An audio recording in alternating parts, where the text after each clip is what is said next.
O selo Sabedoria Arcana tem a honra de apresentar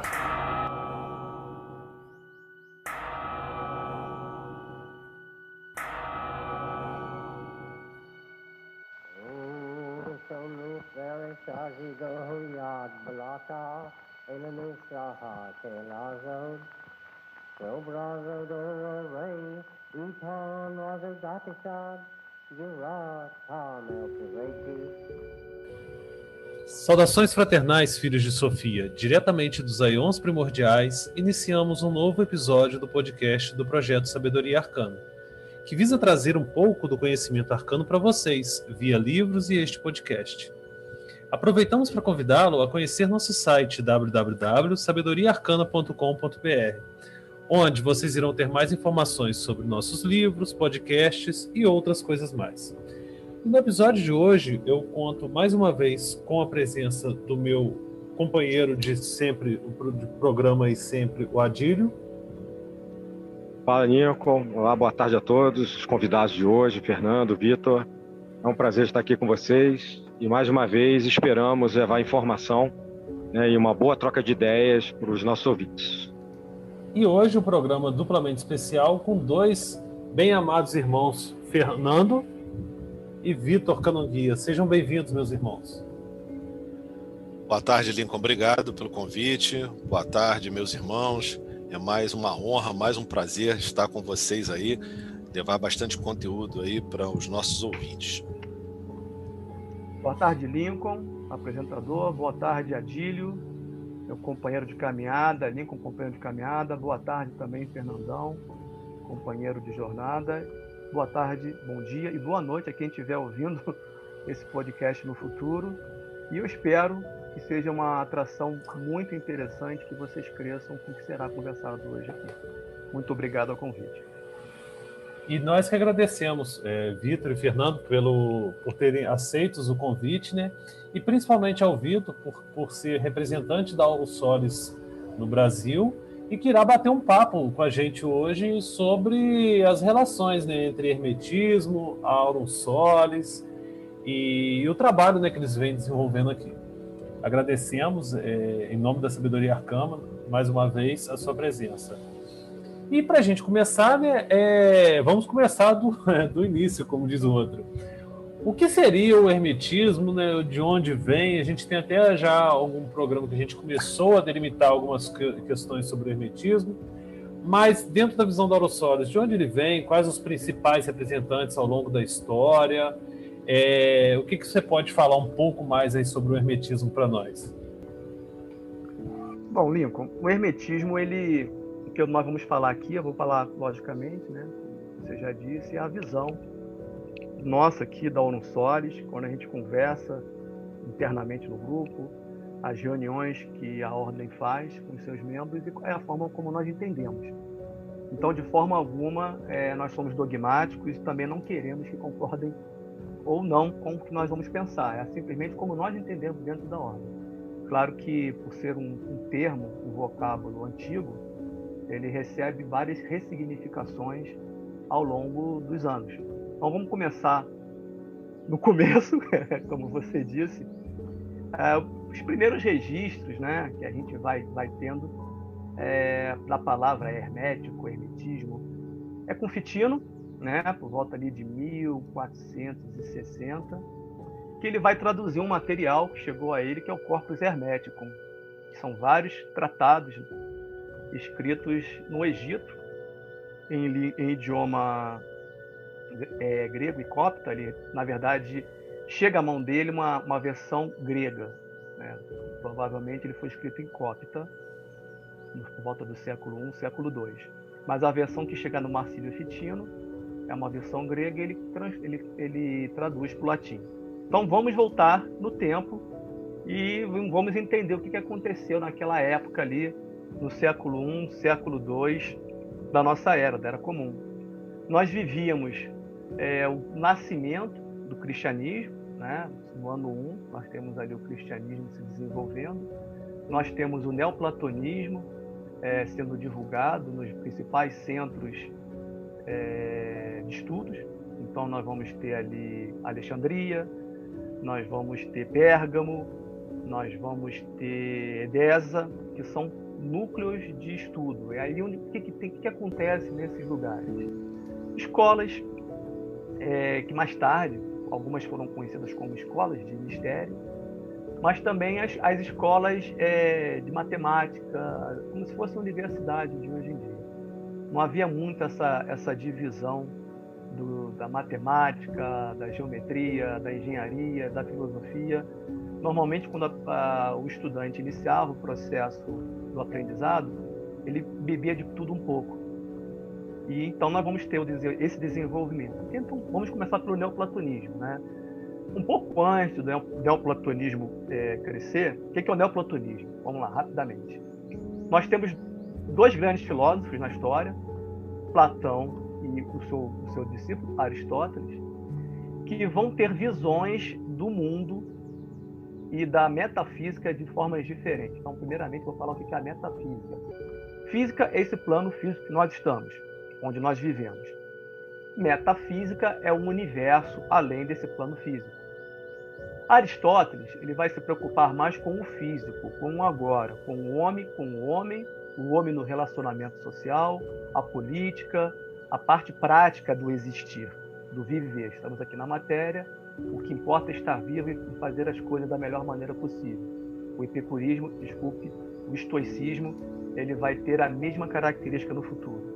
E nós vamos ter uma outra ramificação, né, que é do professor, o mestre do Aristóteles, que é Platão, que ele está muito mais preocupado com o universo metafísico, o mundo das ideias, para onde nós vamos quando nós morremos, o que acontece após a vida, esses questionamentos que eram passados dentro das escolas de mistério, como os mistérios eleusinos, os mistérios óficos, mais futuramente depois vai ser passado nos mistérios mitraicos.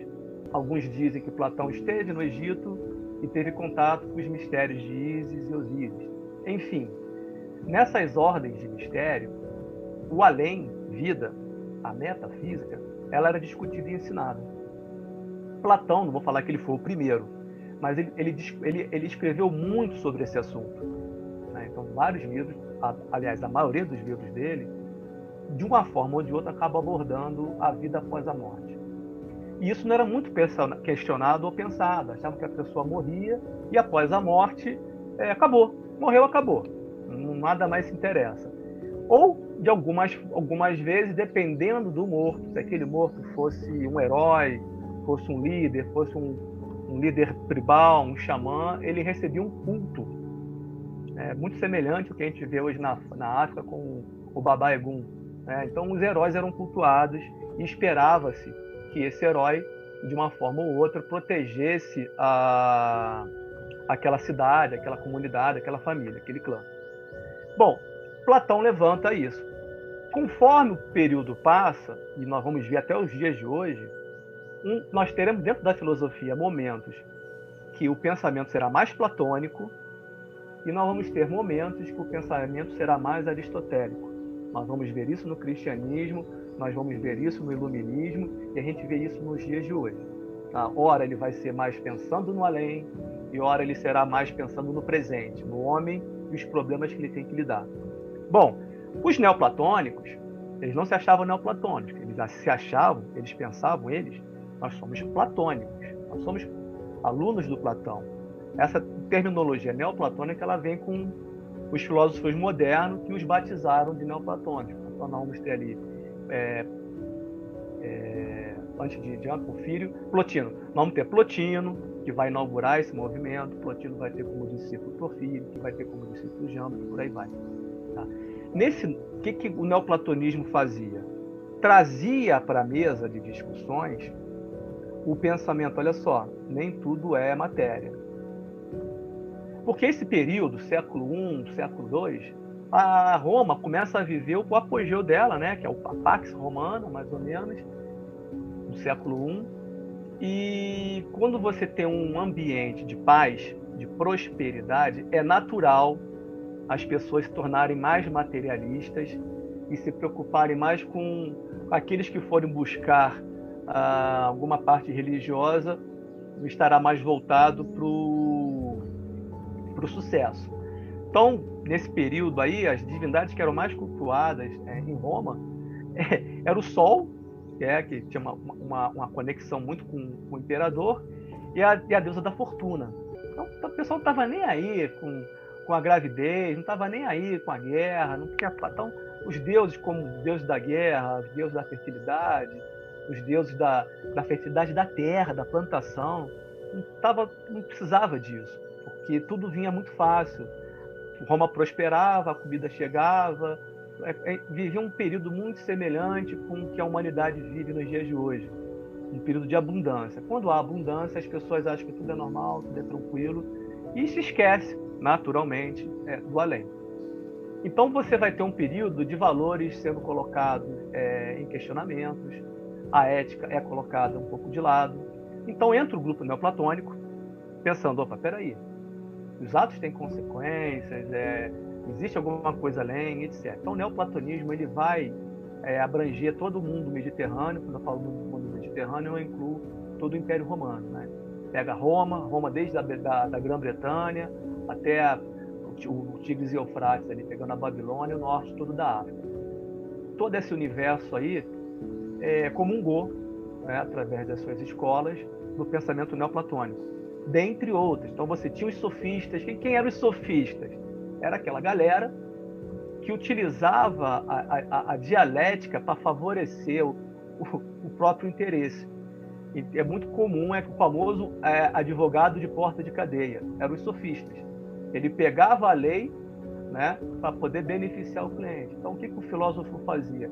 Ele pegava a dialética e sempre fazia um jogo de palavras para favorecer um governante, um propósito, a famosa guerra ideológica, que é muito comum até nos dias de hoje. A gente vê guerra ideológica no momento político que nós vivemos, e ambos os lados são sofistas quando querem defender os seus posicionamentos ideológicos. Então a gente vai ver a banda A utilizando sofismas, e nós vamos ver a banda B também utilizando sofismas, independente do partido. Que o que interessa é utilizar o ideal para se beneficiar. Então, nesse universo, os filósofos olharam, a gente não vive mais a filosofia vai muito mais além. A filosofia está próximo do belo, a filosofia é entender a justiça, a filosofia é encontrar o amor. Então, tudo que Platão vinha falando, eles tentavam entender isso aí. Platão, ele coloca, né, um pensamento de uma divindade, né? Ele não era tão politeísta, assim, aliás, nem todo grego, nem todo mundo era politeísta, como a gente às vezes aprende nas escolas. A religião não era bem tratada como a gente às vezes pensa que a gente aprendeu no colégio, quando aprende um mundo grego, mundo egípcio, acho que todo mundo rezava na mesma cartilha, não existia essa uniformidade que às vezes a gente pensa que existia, a coisa era um pouco mais solta. E Platão, ele basicamente coloca, né, a existência de uma mônada por influência de Pitágoras, né, o Uno, a influência de um demiurgo, a influência de uma alma depois da encarnação.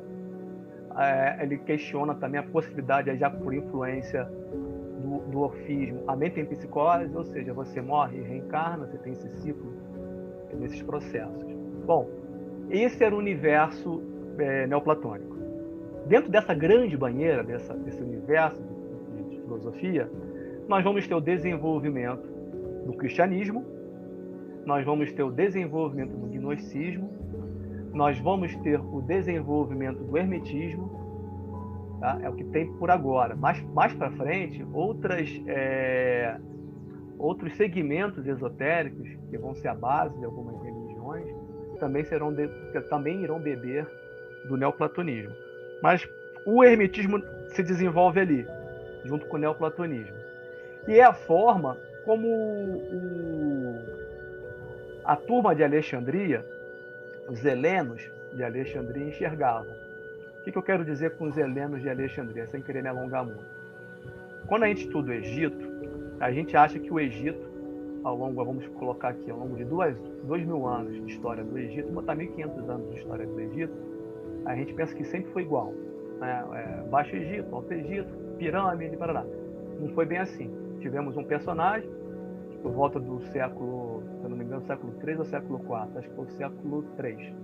Século 3 antes da Era Comum, se eu não me engano, se não foi o século 3, foi o século 4, me perdoe. Estou sem a fonte aqui, se alguém quiser depois pesquisar aí para poder colocar. Então, Alexandre, se eu não me engano, foi na volta do século 3, antes da Era Comum, ele cria o grande império dele. Então ele sai da Macedônia, conquista a Grécia, Planalto da Anatólia, por volta de 350 a 320, mais ou menos. 350 a 320, obrigado, Lincoln. E ele conquista o Egito, funda a cidade de Alexandria, conquista a Babilônia, vai até a Pérsia, ele chega pertinho lá da Índia. Isso passa a se chamar o Império Alexandrino, o grande Império Alexandrino, levando a cultura grega a esses lugares. E conforme a cultura grega ia caminhando, ela ia fazendo um sincretismo em cada lugar que ela passava. Alexandre morre e divide o império dele com os seus generais. Então nós vamos ter aquela região da Babilônia e do Crescente, vai ficar na mão de Seleuco, e a parte norte do Egito, pegando ali todo o reino egípcio, vai ser do Ptolomeu. Então você vai ter o reino ptolomaico e o reino Seleucida, que vão se desenvolver ao longo da história esotérica de formas um pouco distintas, ainda que falando grego. Aí, de repente, a gente pode até fazer um podcast sobre isso. Mas no Egito, o que nós vamos ter ali? O grego entrando no Egito e descendo o cacete egípcio. Então o egípcio ele fica revoltado. Então você tem um Egito ali, você vai ter duas camadas de Egito. Quase quando a gente vê distópicos, né? Então nesses filmes distópicos você vê o povão Ahalé vivendo em condições precárias, e você sempre vê os comandantes, os políticos, os economistas vivendo no conforto. Então foi mais ou menos isso que aconteceu no Egito. A classe grega, a população, os gregos, os helenos, eles vivem muito bem nas capitais. Então você vai ter Alexandria, Tebas da Grécia, a Tebas do Egito, não a Tebas grega. Vivendo bem. Quem tivesse do lado dos gregos ia ficar na sombra e na água fresca, e quem não tivesse vai para o paredão, ou o processo que eles utilizavam na época. O restante dos egípcios vão viver como sempre viviam, cultuando as divindades que sempre cultuavam, lá atrás, né? Assim que eles começam a tentar acertar o Egito ali. O egípcio, em contato com a cultura, o grego, em contato com a cultura egípcia, ele começa a observar, opa, peraí, que interessante o que vocês têm aqui. Deixa eu conversar com os seus sacerdotes. Então eles começam, claro que não é o conquistador, o imperador, não. O nível da conversa é sempre no nível escolástico, né? É o reitor com outro reitor, é o sacerdote com outro sacerdote. O general, o rei, não está muito envolvido nisso aí. As negociações, isso a gente vai encontrar também nas cruzadas, as negociações elas ocorrem no nível intermediário, entre os intelectuais. Tá? Então você vai ter um filósofo que vai vir junto com essa comitiva, que vai vir junto com essa expedição de ocupação do Egito, que vai conversar com o filósofo, o pensador, o profeta, o sacerdote egípcio. E aí eles vão entrar num acordo. Vai haver um meio termo. E aí surge o sincretismo.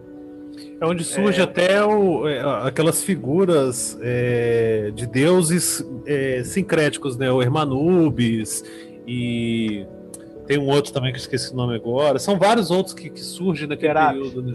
Serapis. E outros vários deuses ali. É até interessante você comentando isso, que eu tô lembrando aqui de algumas, assim, para os nossos ouvintes, quem quiser ter mais ou menos uma visão de como que funcionava isso no dia a dia, né, principalmente de Roma, né, fugindo um pouco desse eixo aí, mas de certa forma demonstrando também, é aquela série da HBO muito boa que chama, né, Roma, que conta a história da ascensão de Júlio César e depois, posteriormente, de Augusto ao poder, né, de Roma, e parte dessa Pax Romana, né?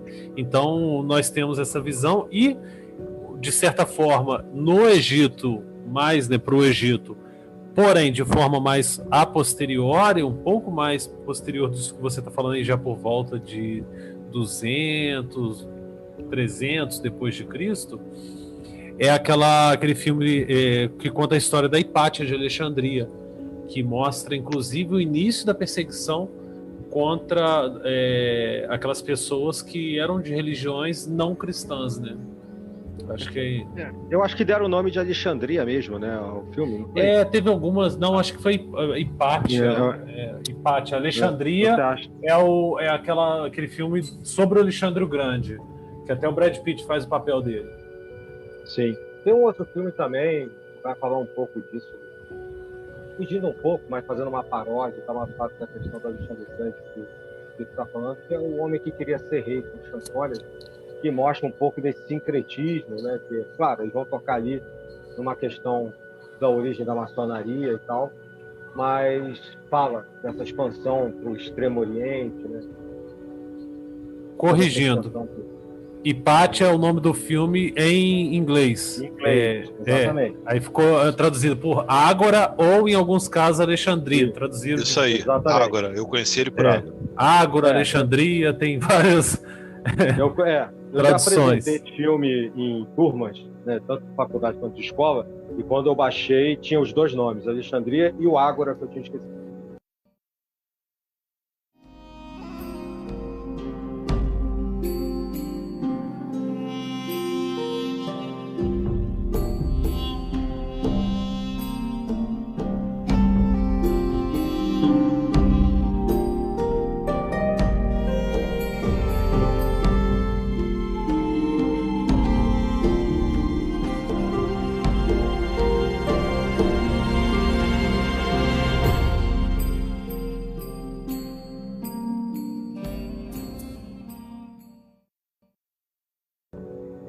Nesse universo, dentro desse sincretismo aí, os filósofos helenos, eles começam a desenvolver essa visão greco-egípcia.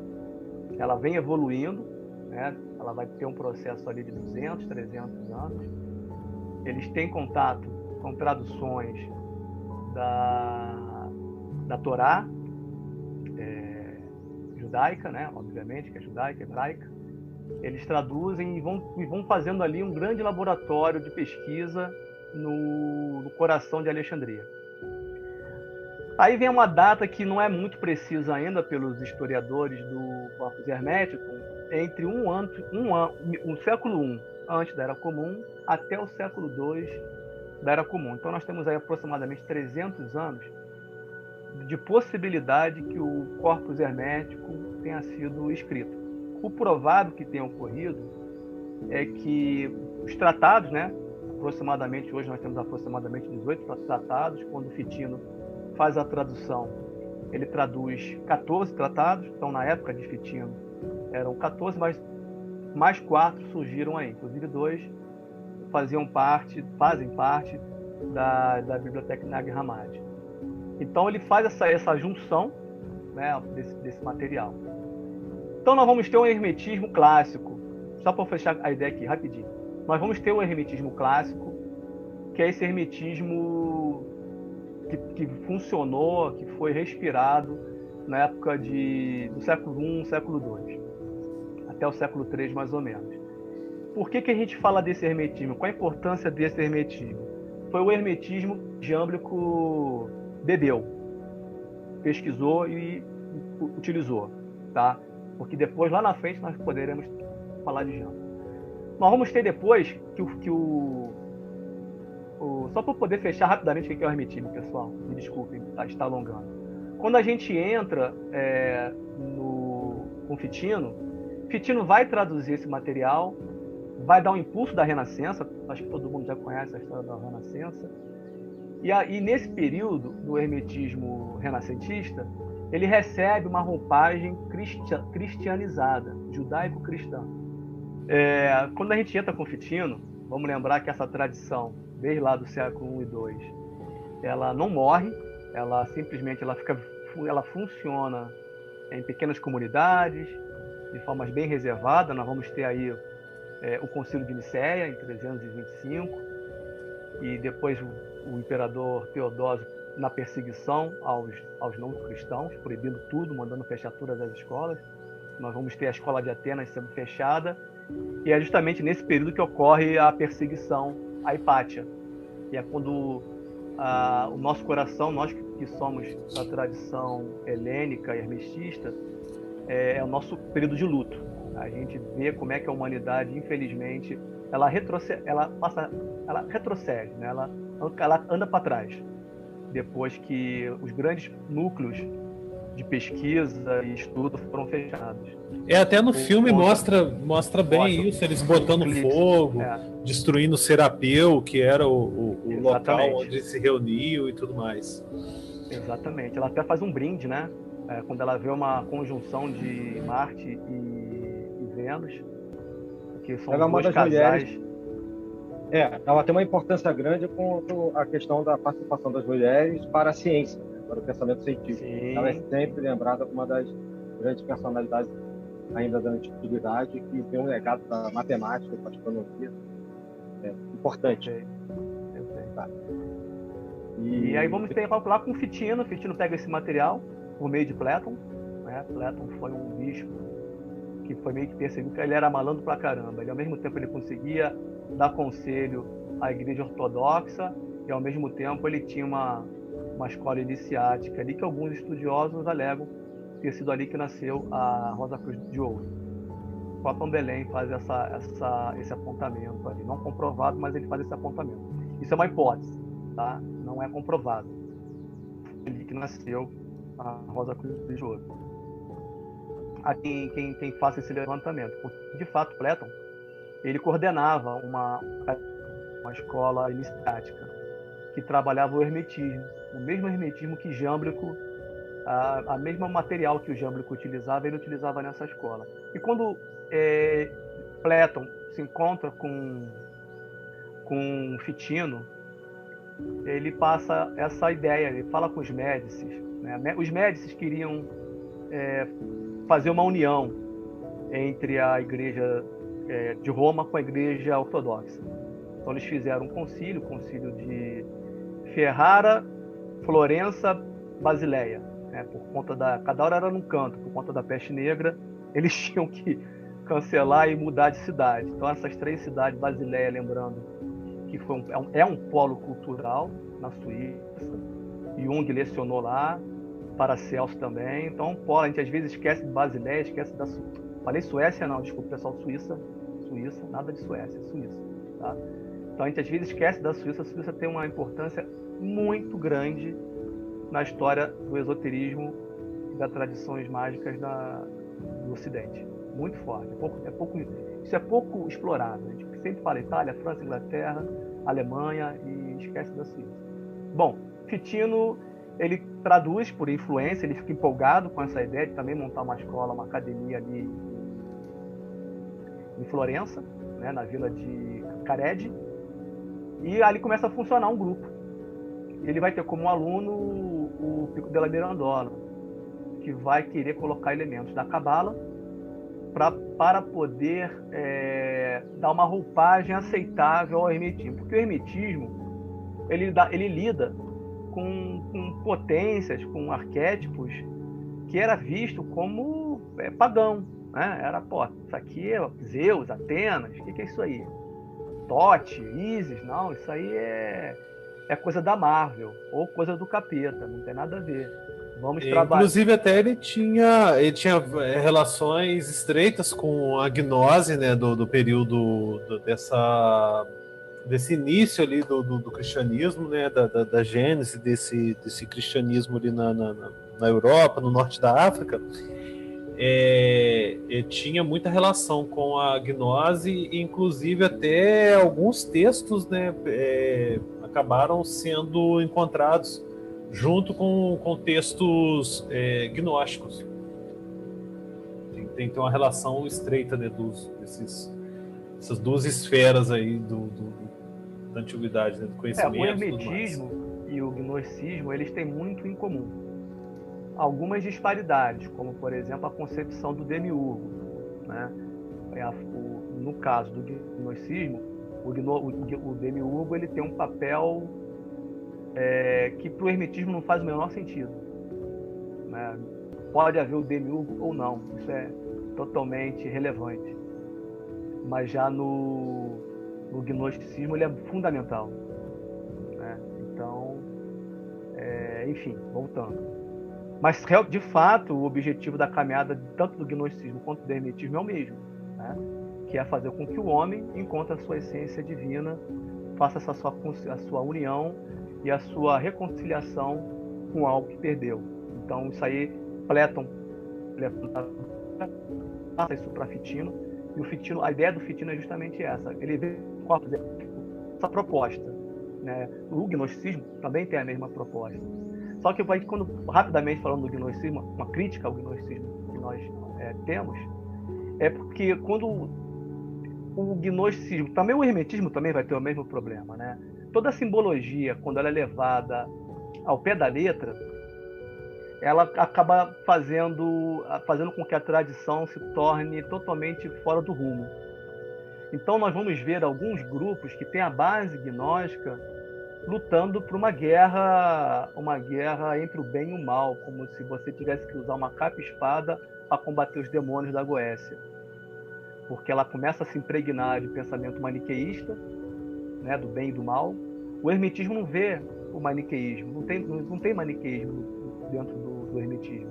E o gnosticismo, ele às vezes puxa esse pensamento maniqueísta, que acaba fazendo que o caminhante, né, aquele que está buscando a sua reconciliação, gaste energia nesse combate, né? E o hermetismo... É mesmo porque a gnose ela, mesmo naquela época, não era um movimento único, né? Gnose é um nome contemporâneo que a gente dá para diversos movimentos que tinha naquela época e algumas características em comum. Aí, tanto que agora a gente, né, quem estuda, se debruça mais sobre a gnose, eles começam até a categorizar, né, como gnósticos maniqueístas, gnósticos sofitas, gnósticos barbelo-gnósticos e diversos outros grupos, né? Sim, sim. Mas aproveitando que a gente está falando sobre isso tudo, até passar um pouco a palavra para o Fernando para ver o que ele pode enriquecer esse debate aí com a gente, o que ele tem para nos trazer. Acho que seria legal ele pegar essa deixa do Vitor para fazer o link, né, entre essa questão do neoplatonismo, toda essa contextualização que o Vitor fez, até chegar no corpus hermético e fazer a ponte do corpus hermético, né, com o cristianismo, se há realmente essa ponte, né, como uma espécie de catequese pré-cristã ou não. E tem pessoas que acham isso, e isso não é algo aceito, inclusive, pelos estudiosos acadêmicos, e tentar trazer, né, o que esse corpus hermético tem a ver com a aureus solis também, senão isso não tem nada a ver. O que o Vitor explicou, que foi de forma brilhante, né? Ele fez uma verdadeira viagem histórica aí pelo tempo, é a evolução de um nível de consciência, né? De um nível de cognição. Então, à medida em que você vai se submetendo a vários níveis de experiência, e aí o hermetismo ele vai falar de níveis de experiência com a divindade, né, ou com processos da divindade, você vai tendo um acrescentar, né, uma escada, né? A gente estava conversando essa semana sobre o corpus hermético, né, e a forma como a dialética do corpus hermético. E uma das mostras de que o corpus hermético, assim como vários outros textos, eles têm vamos dizer assim, um pedigree, né, numa tradição primordial, é justamente o diálogo, né, ou seja, sempre alguém falando para alguém, né, sempre é uma troca, né, e o próprio corpus hermético, se a gente reparar à medida que vai estudando ele, à medida que vai se envolvendo com os capítulos, a gente vai vendo que ele vai num crescente, né, desde o momento que o primeiro interlocutor é Tote, e ele, que já é um deus, né, que já era um deus extremamente muito respeitado, ele vai falar com o processo máximo, né, que é Poimandres, né, e a cada capítulo, a cada passagem, ele demonstra o quê? Ele demonstra que ele já tinha uma noção de algumas coisas, porque as perguntas são muito bem encadeadas, o diálogo é muito bem encadeado, e ele faz com que Poimandres, né, ou seja, a divindade, ela se demonstre, né? Então, esse é a grande colaboração, é o grande mix entre uma civilização como a egípcia, que era muito boa de guardar informação, de expor informação, né? Não para aquele cara que se dedica, né, à arqueologia egípcia ou egiptólogo, né? Ele tem trabalho hoje, o trabalho dele é basicamente tirar areia, né? Porque de resto tem muita coisa muito bem desvendada. Só que os egípcios, eles não tinham vamos dizer assim, um jogo de cintura, né? Uma forma de comunicação tão expressiva quanto os gregos. Os gregos eram muito bons de falar. Eles tinham uma retórica muito boa, até porque a Grécia é uma das sustentações em relação à estrutura de conhecimento da Grécia estava no falar. Então, qualquer cidadão era passível de falar, era passível de ser ouvido. Então, quando você coloca uma civilização que tinha uma alta carga cultural e já se preocupava em guardar essa informação, fosse em pedra, fosse em papiro, e você soma essa civilização, uma outra civilização que é muito boa no falar, vai dar uma obra muito interessante, que é o Corpus Hermético, né? Que durante um bom tempo ele cai numa espécie de, vamos dizer assim, ostracismo, de desconfiança, por um erro do Fitino, né? Que ele atribui uma determinada data, até o Vitor pode detalhar isso um pouco melhor, a respeito do nascimento do texto, que depois se provou não ser verdadeiro. Mas eu sempre falo que, não desculpando os erros históricos, mas sim tentando entender, naquela época não havia o tanto de informação, o tanto de objetividade que a gente tem hoje para com a análise histórica. Então eles se davam a liberdade de colocar datas que muitas das vezes fugiam realmente da realidade. Então a gente pode tentar entender que na verdade ele estava tentando, né, validar, ele estava tentando mostrar o quanto era importante, mas era impossível naquela época eles saberem com exatidão, como nós temos hoje a possibilidade, dos textos da época em que eles foram escritos. Uma outra coisa que se falou aí em relação à Suíça, né? A Suíça também hoje é o maior sítio arqueológico da tradição celta, né? Então, é uma tradição que comungou e que alguns autores, inclusive existem linhas de pesquisa muito avançadas na Europa e na Grécia, dão conta de que os verdadeiros, vamos dizer assim, quem deu origem à civilização grega, quem deu uma boa base para a civilização grega se estruturar como se estruturou, foram os celtas, né? Então, realmente a Suíça tem muito a colaborar.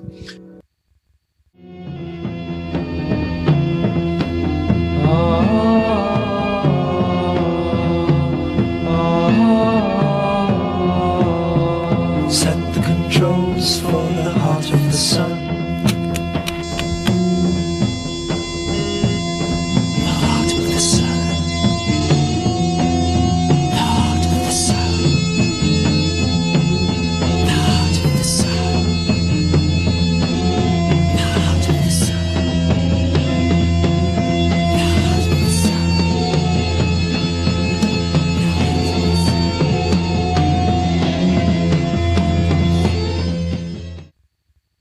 Agora, o que eu queria colocar aqui de pergunta, né, para a gente botar um pouquinho mais de fogo no parquinho, e eu sempre converso isso com o Vitor, e queria saber da opinião tanto do Adílio quanto do Lincoln, em relação a essa questão da amarração do cristianismo, né, e aí passa por isso tudo, passa por hermetismo, passa pela questão dos gregos e dos egípcios. A pergunta que eu faço, o cristianismo e o Cristo, propriamente dito, depois na figura de Jesus, o Cristo, eles são ou não uma realização do platonismo e, claro, do neoplatonismo? Por que eu enxergo dessa forma? Porque, em muitas ocasiões, quando a gente fala sobre o cristianismo, a gente já imagina que o cristianismo nasce com a figura do Cristo. Só que existem vários estudos que mostram que não era bem assim. Eu, particularmente, e é uma opinião que eu converso, eu tenho bastante intimidade para falar isso com o Vitor, eu acho que o cristianismo, ele na verdade é um grande produto do platonismo e, consequentemente, do neoplatonismo. Ou seja, ele é uma realização platônica e neoplatônica mais até do que uma realização do que seria uma cultura da cultura judaica. Né? Há hoje quem diga que Jesus seria até um processo vindo dos Sadoquitas, que também são chamados de essênios e tudo mais, mas eu particularmente eu acho que existe uma grande carga de um desejo de realização, até porque até então ninguém teria conseguido reunir as qualidades que Jesus Cristo reuniu, né? Então queria entender de vocês, queria ver com vocês se vocês veem por essa forma e o quanto o cristianismo ele bebeu, né, dessas fontes herméticas, né, dessas fontes que a gente acabou de falar. Assim, se a gente for pensar em Jerusalém, naquele período do advento de que a gente hoje chama como Jesus Cristo e tudo mais, aquilo ali era uma panela de pressão com diversos ingredientes ali misturados. Primeiro porque era uma região dominada pelo Império Romano, que tinha já alguns povos que coabitavam aquela área ali e que disputavam o domínio naquela área. Ao mesmo tempo, tinha uma influência do pensamento grego muito forte e consequentemente, platônico também. Então havia ali, o que a gente hoje pode dizer, um sentimento muito cosmopolita, de muitas coisas acontecendo ao mesmo tempo. Nós tínhamos também a questão de diversos grupos judaicos com diversas ideologias diferentes, e no qual alguns deles, inclusive, lutavam por uma independência daquele domínio romano que até então se fazia naquele período, naquela região. E por isso, hoje a gente fala assim, a figura de Jesus Cristo era aquela figura daquela pessoa que estava se levantando contra a opressão. Mas naquele período, ele não foi o único. A gente tem registros históricos de diversas pessoas que se levantavam a voz ali contra o domínio romano, e tinha diversas pessoas que eram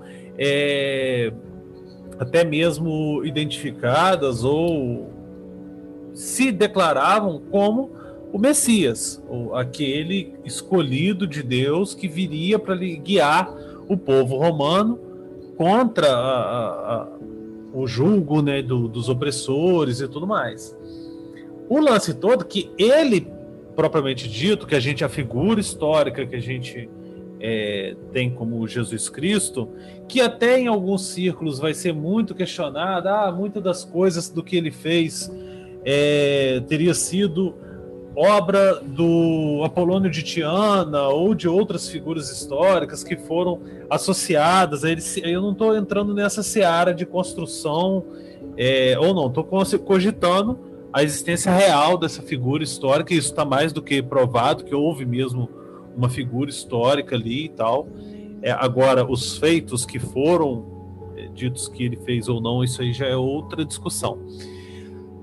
Mas o próprio cristianismo, a ideia de cristianismo que a gente tem hoje é de que o nome Cristo, por exemplo, e aí é uma visão que é comum a alguns grupos da gnose, é que isso era um título dado àquelas pessoas que alcançavam uma realização espiritual tal e aí sim eu entro no pensamento junto contigo, de concordar de um certo platonismo, porque eram aquelas pessoas que adquiriram a capacidade de entrar num estágio tal de observar a realidade, a criação divina, além do mundo material, que era, né, basicamente a ideia, se a gente assim simplificar muito, mas muito mesmo, forçar a barra de dizer que a gnose, na sua forma mais simples assim, na sua simplificação mais senso comum, era a divisão da ideia do mundo material e esse mundo espiritual que era comum ao pensamento platônico, quando ele dá lá a teoria das ideias, né? Então, de certa forma, sim, há uma influência muito forte platônica, e o que posteriormente a gente deu o nome de neoplatônica, né, que os descendentes dos seguidores de Platão, num advento do pensamento cristão, sim. Bom, dando uma opinião aí também, né, eu acho que o cristianismo, vou tentar não ser repetitivo aí, tá? O cristianismo, ele é um recorte e cola, né, um Ctrl-C, Ctrl-V ali, de várias tradições, entre elas, baseando no cristianismo, como está falando aqui, colocado pelo Fernando, né, que a gente está trazendo para chegar na aula sólida, a gente tem o mundo helênico ali, e toda a influência que o platonismo, desde o surgimento, né, dos escritos platônicos, que sobrevivem com o que a gente chama, né, da academia platônica, que dura mais ou menos 1000 anos, que vai chegar no que se chama de média idade platônica, já no início do milênio passado, do primeiro milênio da nossa era, e que vem depois até o neoplatonismo que a gente conhece e que brilhantemente aí já o Vitor discorreu. Esse surgimento lá atrás, né, da escola platônica, que é uma amálgama, como o Fernando falou, né, de várias tradições, como o Vitor colocou, né, algo que se espraiou do mundo helênico para o Ocidente, para o Oriente, para Norte, Sul, Leste, Oeste, isso tudo vai se configurar no Concílio de Nicéia, o Vitor já tinha dito isso, né, em algo que a gente vai interpretar como cristianismo nascente. Esse é o mesmo cristianismo que existia com o personagem, né, ou a personagem, como que Jesus Cristo, não é o mesmo. Não é o mesmo.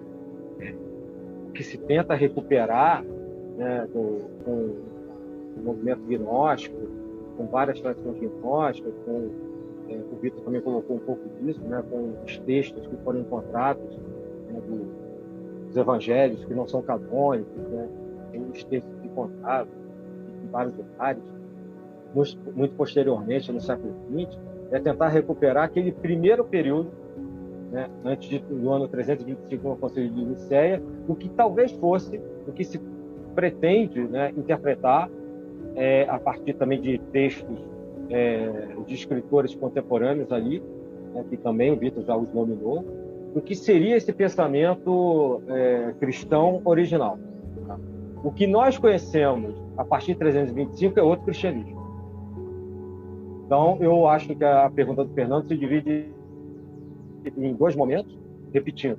Um momento, vamos supor, da época de Cristo, de Jesus, né, com tudo que o Lincoln falou, né, e o que se segue depois, até a consolidação em 325, de algo mais romanizado, institucionalizado. Nesse primeiro momento, você tem toda a influência platônica ali, você tem o mundo das ideias, né? Você tem a divisão em dois mundos, esse mundo imperfeito e o outro mundo. Você tem a questão que Parmênides, que é um pré-socrático, né? Ou seja, Sócrates, mestre Platão, coloca, junto com Platão, de uma permanência em oposição à discussão também pré-socrática de Heráclito, que tudo passa, né? Ou seja, nada é permanente. Essa permanência é importante para o surgimento do cristianismo por causa da questão não só desse mundo perfeito das ideias, mas da alma, né? Algo que é recuperado depois de Aristóteles pela metafísica, que o Vitor também colocou, e pelos escritos tratando de ânima, da ânima, que são vários escritos atribuídos a Aristóteles, e que, obviamente, depois na Idade Média, o tomismo vai aprofundar, né? Mas isso também, ao longo do primeiro milênio, é aprofundado. A questão, né, da necessidade de se buscar, enquanto estamos no mundo perfeito, temos uma vida, se buscar esse outro mundo. Isso depois é discutido teologicamente, inclusive, quando você tem a reforma protestante, né? O que se faz nesse mundo para chegar no outro. Aí entra a discussão do que é a graça, a graça na visão protestante, a graça na visão que já existia. Então, tudo isso é o cadinho no qual vai se formatar o que a gente chama de cristianismo. Então, eu só pontuo, né, que o platonismo, isso tudo que a gente está discutindo até agora, nessa primeira hora do programa, praticamente, é o caldo daquilo que a gente considera como o surgimento do cristianismo, seja ele o mais puro ou não, e vai ser a base do cristianismo romanizado, vamos chamar assim. Quase como uma... não deixa de ser, né, uma religião de Estado. Mas para interesse das organizações iniciáticas, do gnosticismo que vocês abordaram, etc., é um momento crucial, que vai ser recuperado lá no século XIX, né, em termos de gnosticismo, né, Julius Joyner, quando o movimento ressurge, e também isso vai ser corroborado pelos documentos encontrados no século XX, quando se tenta fazer a ponte desse presente recente, né, desse passado próximo da gente, século XIX e XX, com aquele início lá do primeiro, segundo, terceiro século da nossa era, né, quando se acha que ali está a base, né, do que a gente chama do mais puro, mais próximo, né, que o Cristo teria colocado, deixado para os seus discípulos, que é o que está no Novo Testamento, é a base do Novo Testamento e a base do Evangelho esotérico de João, é o que tenta interpretar de maneira esotérica esse Evangelho, que depois se soma aos Evangelhos ditos. Espero ter respondido aí, mas é a visão que eu tenho, bem simplificada assim, dessa questão. Para mim, vou separar, vou desambiguar o termo, tá? Vou chamá-lo de Nazareno. Por quê? Porque não vou chamar de Jesus para não confundir com as correntes martinistas e associar a Yeshua.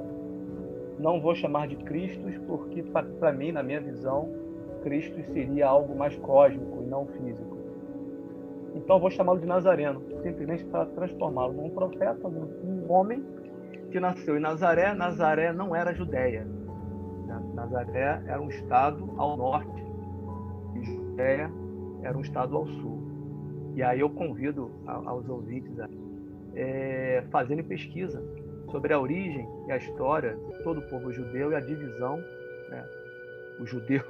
O estado de Judá e o estado de Israel ao norte, cada um vai ter uma história diferente, uma origem diferente. O norte vai ser muito mais helenizado, ambos terão 2 templos. Então, o templo mais conhecido, que é o de Salomão, permanece, é destruído, mas depois ele é reconstruído após o cativeiro da Babilônia. Mas o do norte, ele é dissipado e no lugar é colocado um templo a Zeus. Então, os povos hebraicos do norte, eles são muito mais helenizados que os povos hebreus do sul, que são mais judaicos, com a influência dos rabinos que vieram, os sacerdotes que vieram, os sumos sacerdotes e os sacerdotes que vieram da Babilônia. O norte não teve a influência babilônica pós-cativeiro, teve mais uma influência helênica. Então, na minha opinião, o Nazareno ele é muito mais helênico do que judeu. O futuro mexe com a história, a necessidade histórica, ideológica e política vai fazer com que se construa uma peregrinação a Belém, a entrada em Jerusalém. Tudo isso aí é uma necessidade para uma aceitação e não que ele fosse apenas um gentio. Isso é uma opinião muito própria, muito própria. Temos fontes aí para pesquisa. Infelizmente eu não poderia até citar os livros aqui. Eu tenho esses livros que fazem esses comentários aqui. Como eu não tinha pensado que ia falar sobre isso, eu não reservei a bibliografia para poder sustentar o que eu estou colocando aqui. Mas existem sim estudos a isso. E um segundo tópico, não necessariamente ele nasceu no ano 1. Ele pode ter nascido antes. Tá? Ele pode ter nascido 80 anos antes, 40 anos antes, 70 anos antes. Tá? Não necessariamente no ano 1. Ou seja, ele pode ter nascido ou feito a sua campanha, o seu ensinamento, ele ter ensinado no século I, antes da Era Comum. Era o que eu tinha para falar sobre essa questão aí que o Fernando levantou. Até essa data, né, como o que seria ano 1, ela é questionada, ela é 6 anos pelo menos de erro aí, a margem de erro, que foi um monge na época do período medieval que determinou que até então se fazia como ano 1 a fundação de Roma. Aí eles, quando posteriormente passam, né, a figura de Cristo como sendo o ano 1, ele errou em 6 anos, parece. Mas independente também do que eu entendi o seu ponto de vista, de que haveria, né, a figura histórica Cristo mesmo teria sido bem antes do que a história assim o registrou. Aproveitando agora, né, a gente avançando um pouquinho mais na nossa discussão, e aí a gente já falou da questão da tradução do corpus hermético, e aí a gente começa a confrontar uma outra obra que é bem posterior, que é a questão do Caibalion. E muito se discute se é uma obra hermética ou plágio de uma obra do século XIX, os autores, e até mesmo quais seriam as relações que o Caibalion teria com o corpus hermético ou não, para a gente, né, poder fundamentar um pouco mais esse ponto antes de passar para o nosso próximo tópico, propriamente dito. O que vocês têm para dizer sobre isso? Vou ser breve, que eu vou trabalhar meu poder de síntese aqui. Muito bem. Caibalion é o que o pessoal que mais hoje em dia, né, o hermetismo moderno conhece como hermetismo, né? Então nós teremos ali o período clássico, que já foi falado, o período renascentista com Fitino. Ele adormece, como o Fernando já falou, por conta de rebaterem a origem de Tote, a antiguidade de Tote, etc. e tal. Cai em desuso, mas rapidamente, só lembrando que o hermetismo do renascentista, ele influenciou a alquimia, ele influenciou o movimento rosacrucianista do século XVI, ele vai influenciar a maçonaria, o surgimento da maçonaria, ele vai influenciar alguns ritos dentro da maçonaria, ele vai influenciar a teosofia da Blavatsky e vai desabrochar, ele vai tornar, veja bem, ele vai influenciar, não que ele vai receber esse nome, vai estar como estampado, mas o pensamento, a filosofia, a base, né, que tem no corpus hermético, espremendo e pegando o supra-sumo, vai influenciar esses grupos esotéricos que eu falei, essas correntes esotéricas que eu mencionei. O que nós vamos ter por volta de 1909, se eu não me engano, é a publicação do Caibalion, que realmente já foi mais contestado no passado, hoje menos. O autor do Caibalion, ele com certeza teve contato com a filosofia hermética, não necessariamente com o corpus hermético. Não duvido que ele o tenha lido, mas não é obrigatório ter lido o corpus hermético. Que qualquer um que tenha participado de uma boa tradição rosacruciana, um bom rito maçônico, ou um bom estudo em cima da teosofia da Blavatsky, ou pegando o material do Jacob Boehme também foi um teosofista, ou lendo Martinez de Pasquali, ou lendo o material do Tratado da Reintegração dos Seres, ele vai conseguir, espremendo, organizar as 7 leis herméticas. E as 7 leis herméticas também não é uso exclusivo patenteado pelo hermetismo. As escolas muito anteriores ao platonismo ou ao hermetismo já discutiam alguns tópicos ali. Que o universo é uma mente. Zoroastro já fala mais ou menos sobre isso. Que a lei da polaridade, a gente vai ver isso lá na China, o Yang e o Yin, né, com a lei da polaridade, a lei da vibração. Vários filósofos gregos já falavam sobre a possibilidade da existência do átomo.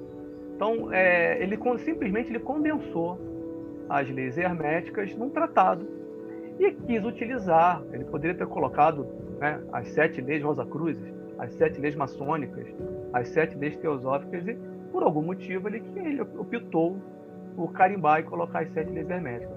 O grande, que eu acho interessante no Caibalion, é que ele dá um fôlego novo, uma roupagem ao hermetismo, um pouco descaracterizado do hermetismo clássico, logicamente, mas ele dá, pelo menos ele coloca a pauta, ele bota na prateleira novamente essa filosofia, esse pensamento, essa pesquisa. E vai influenciar movimentos recentes, principalmente o New Age, né? O movimento New Age ele é influenciado pelo Caibalion, né? Aquela coisa do homem, o macro e o microcosmo. Isso é um pensamento que está no Caibalion, é um pensamento corpus hermético também, mas não é exclusivo do hermetismo. É o que eu tinha.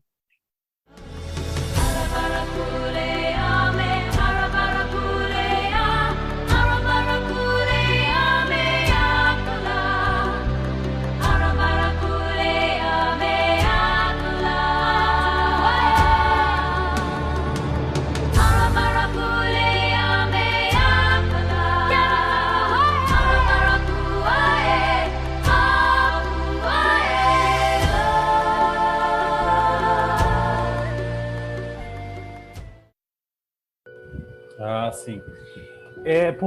Inclusive, até ele se tornou bem simbólico agora por conta até da relação que foi feita naquela série, que eu ainda não assisti, por acaso, Dark, né, com Caibalion também.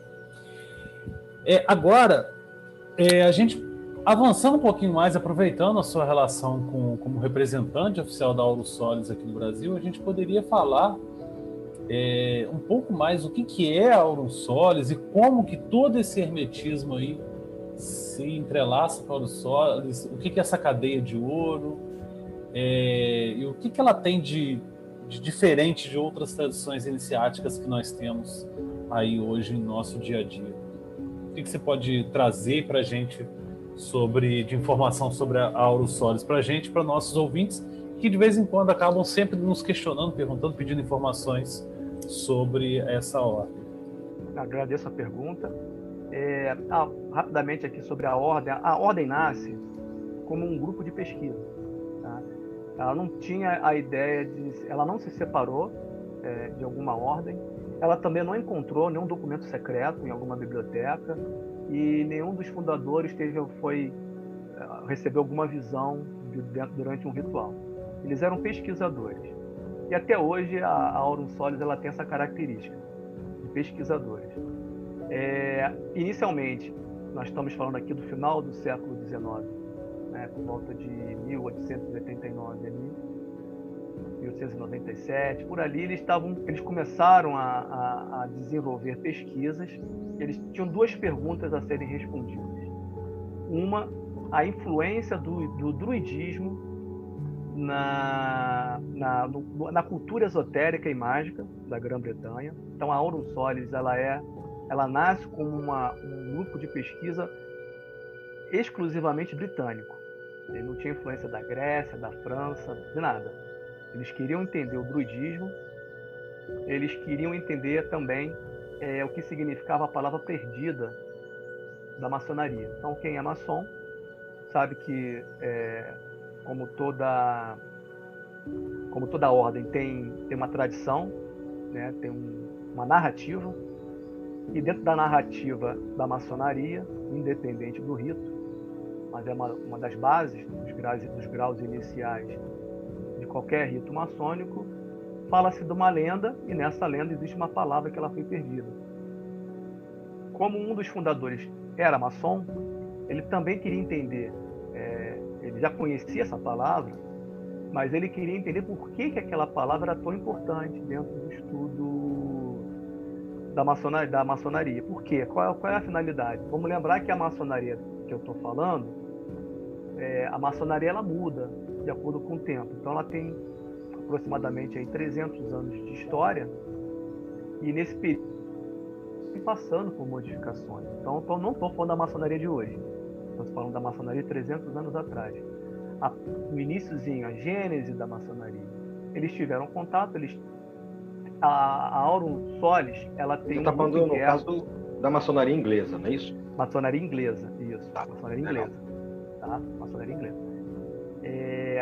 A Aurus Solis tem uma ordem interna, tá? Ela tem várias ordens internas dentro da Aurus Solis. Conforme você vai avançando nas etapas e graus, você vai tendo acesso a algumas ordens internas que nós chamamos de guilda. Então existe a guilda do Elmo, que ela foi mantida desde esse período aí, desde da origem, da fundação da ordem.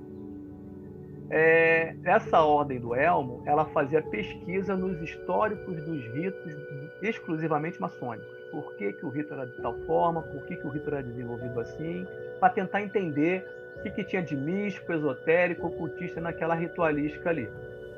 Bom, dentro dessa pesquisa, eles, através de várias pesquisas e estudos e tal, eles entraram em contato, descobriram documentos de uma ordem chamada Ordem do Verbo Sagrado. E também da Ordem Rotae Fugiens. A Ordem Rotae Fugiens, a Ordem da Roda de Fogo, né?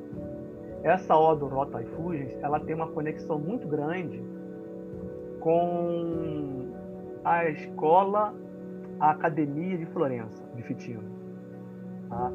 É o que eu posso falar assim rapidamente, sem me aprofundar em algumas coisas. Então, E que é uma Fitino, academia neoplatônica, né? exatamente. Fitino Aí a gente fez amarra... Isso. Fitino fez aquele trabalho de fundar aquela academia lá de estudos em Cared, teve como Pico della Mirandola, teve Giordano Bruno também como aluno e tal, que influenciou, como eu já falei. Giordano Bruno, ele esteve na Inglaterra, ele esteve na corte da Elizabeth I. É bem provável que a Elizabeth II já estava lá naquela época, mas não era rainha.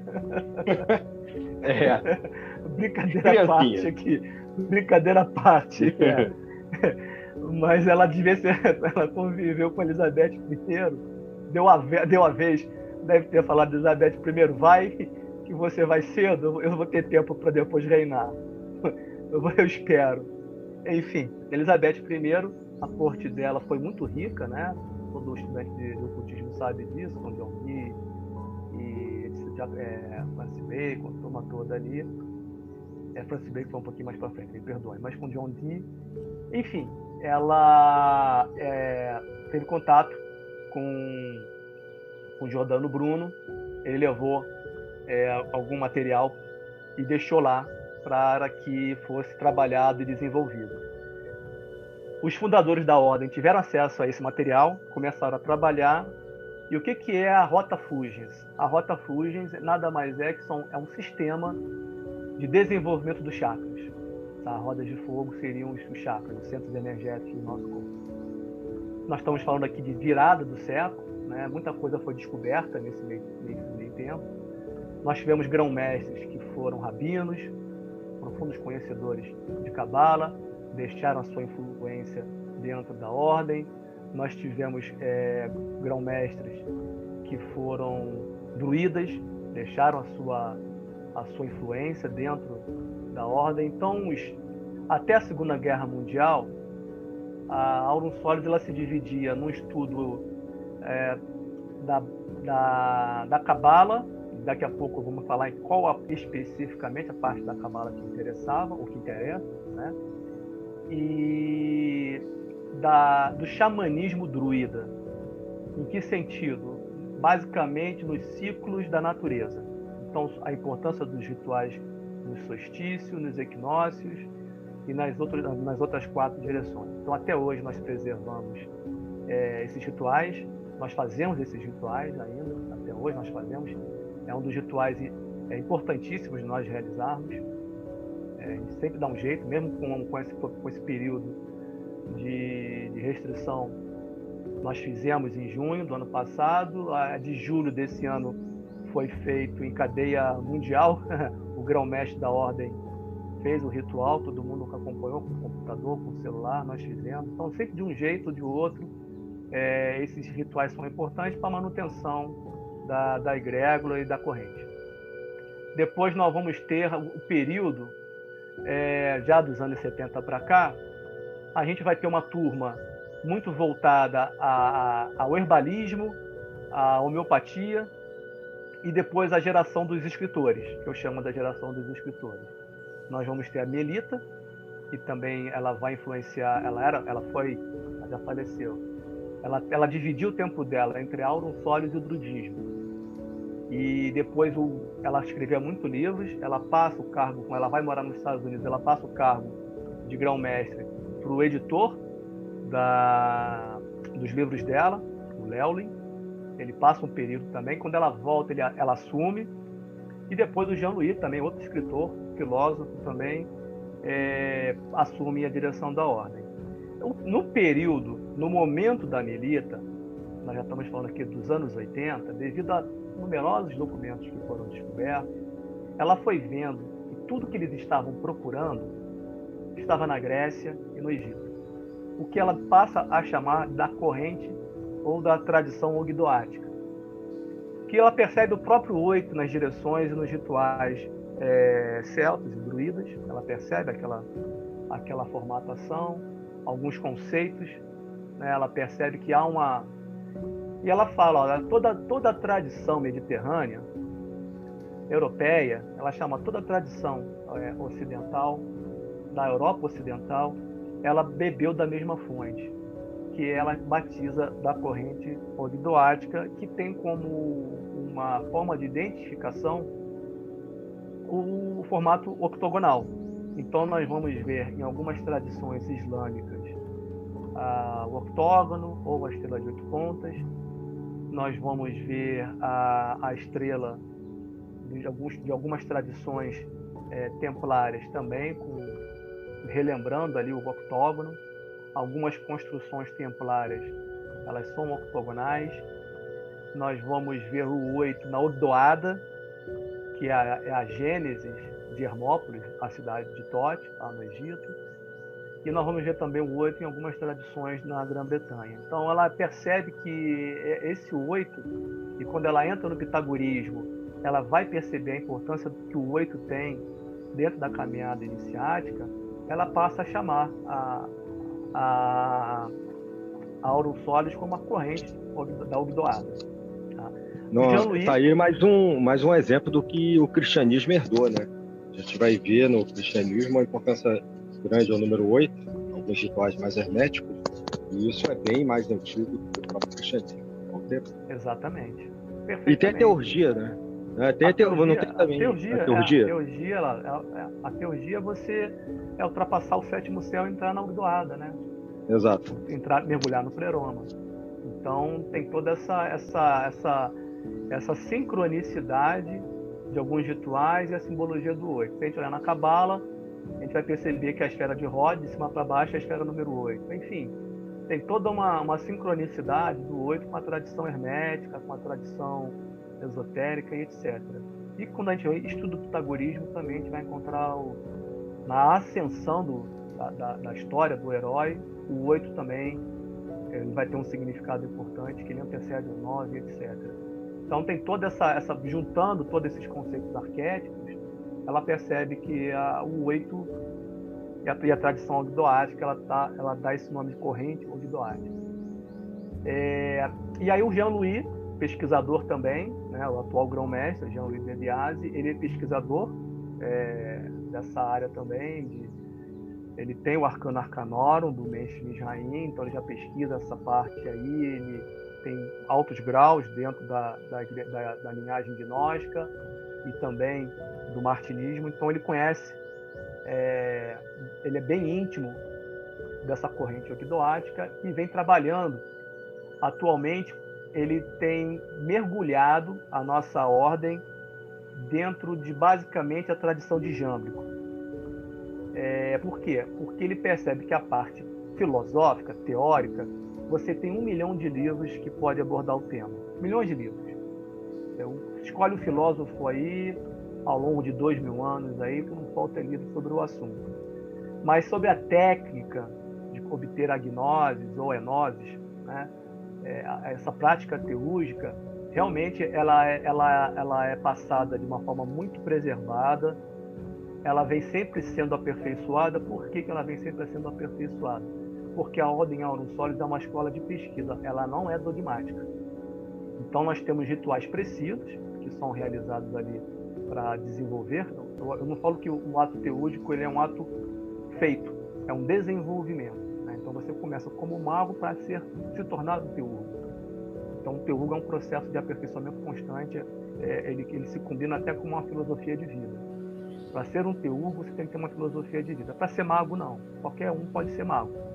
O teurgo ele precisa ter uma filosofia de vida. Então o hermetismo, onde é que entra o hermetismo nisso? Respondendo a pergunta, Jâmblico, ele cita 3 livros que são importantíssimos para poder conseguir encontrar o Uno. né? O uno dentro da terminologia neoplatônica, né? A mônada, a cratera, dependendo de quem, como é que é conversada o inefável, enfim, cada um vai dar um nome.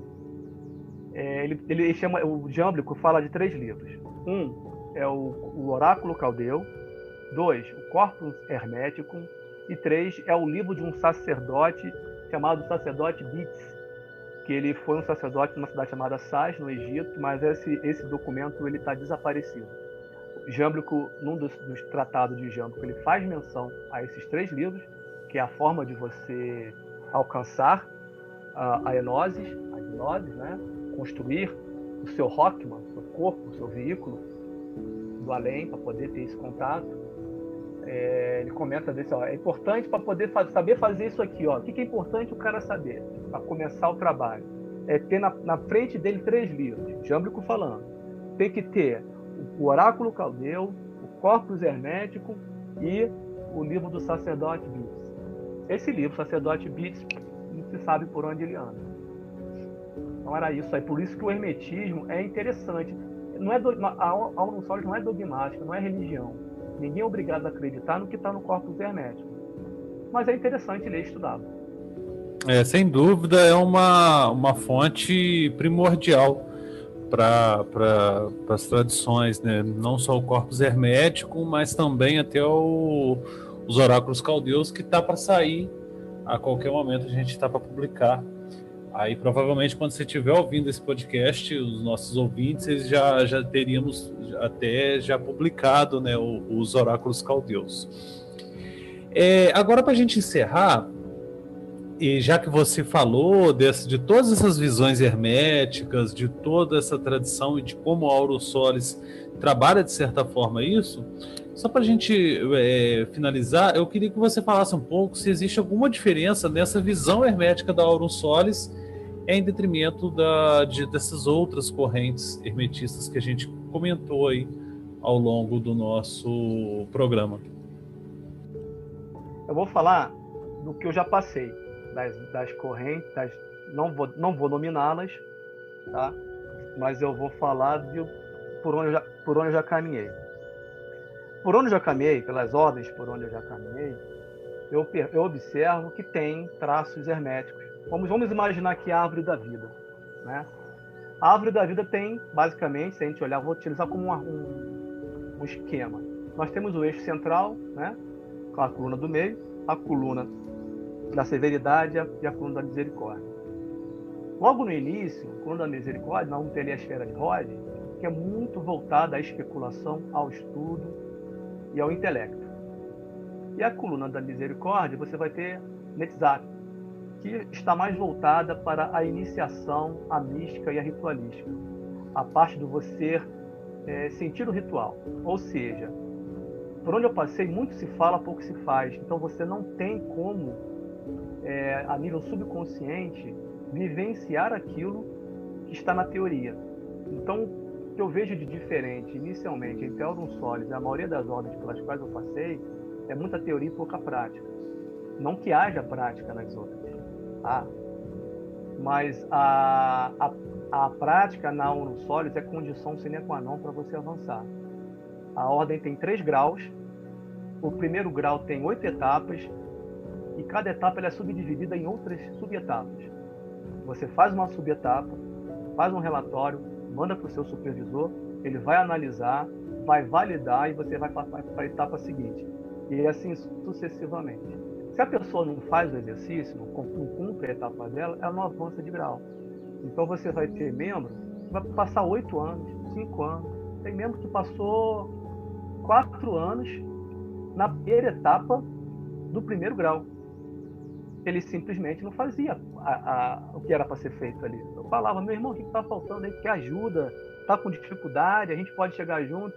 Não, que eu tenho que trabalhar? Não, que eu tenho que ver isso? Não, que eu tenho que cuidar disso. Então ele deixava, e o que eu vejo nas outras ordens é você paga e recebe material. Está pagando, algumas organizações nem sabem se você está lendo aquele material ou não.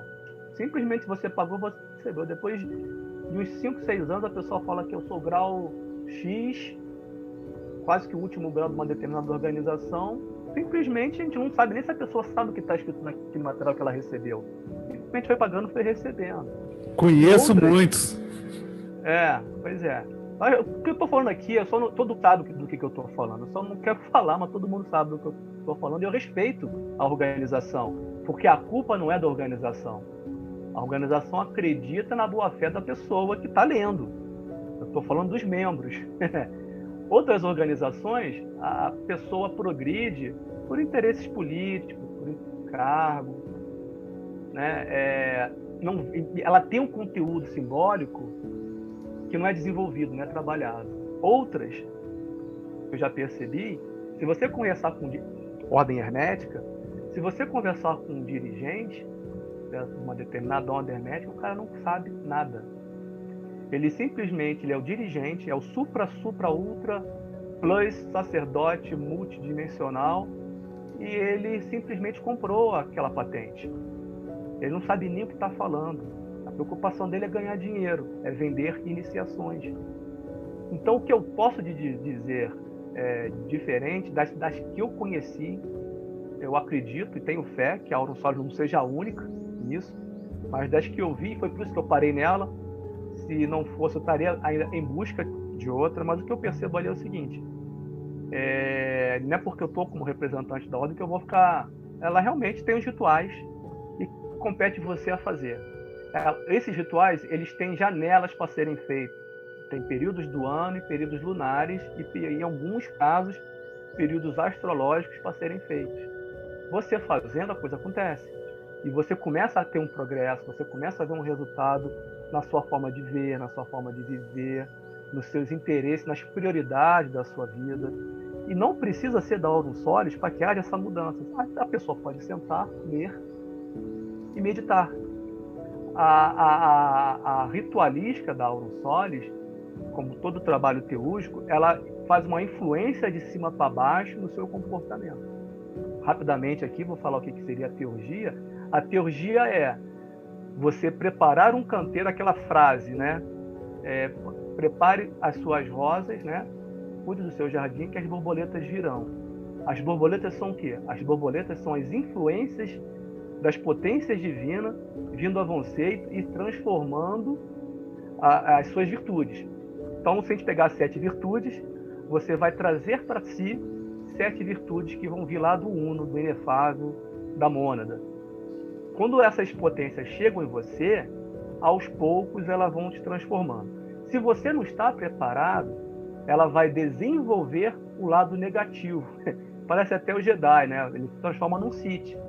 Que é o quê? O cara, como ele não se transformou, ele não se preocupou com ética, com moral, com a parte filosófica do ser, a energia vai entrar nele e vai encontrar um lado mais obscuro que um lado mais claro para ser desenvolvido. Então você observa rituais que deveriam trabalhar a potência de Tiferet, que é uma potência solar. Se o camarada é arrogante, petulante, soberbo, ele vai se tornar mais petulante, mais soberbo ainda. Se o cara tem uma tendência a ser galinha, aquela energia vai querer comer a mulherada toda. O que eu percebo na S é que como nós somos poucos. Como somos poucos, é fácil essa conversa e esse balde d'água na cabeça do membro. Quando a gente percebe que o membro está na corda bamba, está rateando, a gente dá uma chamada. A gente fala, mano, melhor você parar, melhor você não avançar no ritual. Você não está bem, você não está pronto para passar para a próxima etapa. Aurum Solis não é uma corrida de graus, é uma evolução pessoal. Então a pessoa não tem que se preocupar em atingir o grau 3 para ganhar um diploma de grau 3 para depois pular para outra ordem e perseguir outro diploma, último grau da outra ordem. É quase que uma yoga, né? Você vai se desenvolvendo, vai meditando, vai vendo a sua evolução de você consigo mesmo, vai trabalhando as pessoas que estão à sua volta, vai espalhando essa energia, vai semeando a luz. Um dos processos da Aurum Solis, etapas posteriores, é você ser o encarregado de levar essa luz, de chegar para a galera, olha só, para aqueles que querem ouvir, logicamente. Vem cá, você não pensa em se tornar uma pessoa melhor? O que está faltando para você? Claro que a pessoa tem um momento dela de melhorar e depois todo mundo tem suas limitações.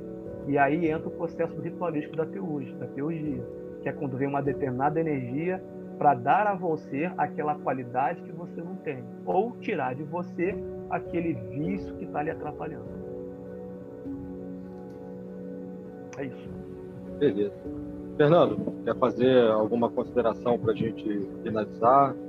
Falar Claro. alguma coisa sobre sobre a cadeia de ouro, alguma coisa? Claro. O que ficou convencionado, principalmente aqui no Ocidente, até em oposição a algumas correntes orientais, é de que grau é muito mais uma espécie de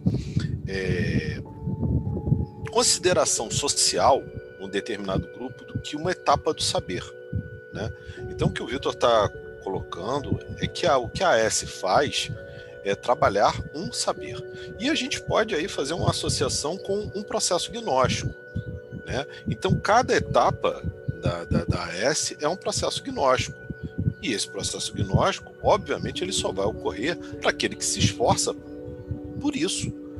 Então, a gente tem que, uma palavra que está muito em moda, né? Desambiguar, né? Que grau é só um apelido de uma etapa. E grau, ele é algo a ser conquistado com muito, muito, muito esforço, com muita, muita dedicação, né? Então, infelizmente, a gente meio que tornou vulgar a questão do grau, né? E acha que grau é só isso, né? As pessoas passaram por força de N estruturas que, por um lado, não cobram muito, né? Ou se cobram apenas dinheiro, e por pessoas também que entraram sem saber nada e acham que estando numa determinada entidade, num determinado grupo esotérico ou ordem que seja, sociedade, que elas tendo grau, elas têm realizações em nível pessoal ou em nível social, né? Só que num preceito mais sério, e existem tradições muito sérias nesse sentido, que nem usam a palavra grau, muito pelo contrário. Se eu não me engano, a própria S, eu acho que ela não usava ou não usa a palavra grau de uma forma tão... até pode usar, mas não no sentido pejorativo, e sim como etapas a serem vencidas, etapas a serem conquistadas. A coisa é muito mais séria, né? Então, Posso só fazer só te dar um reforço, se me permite? Claro.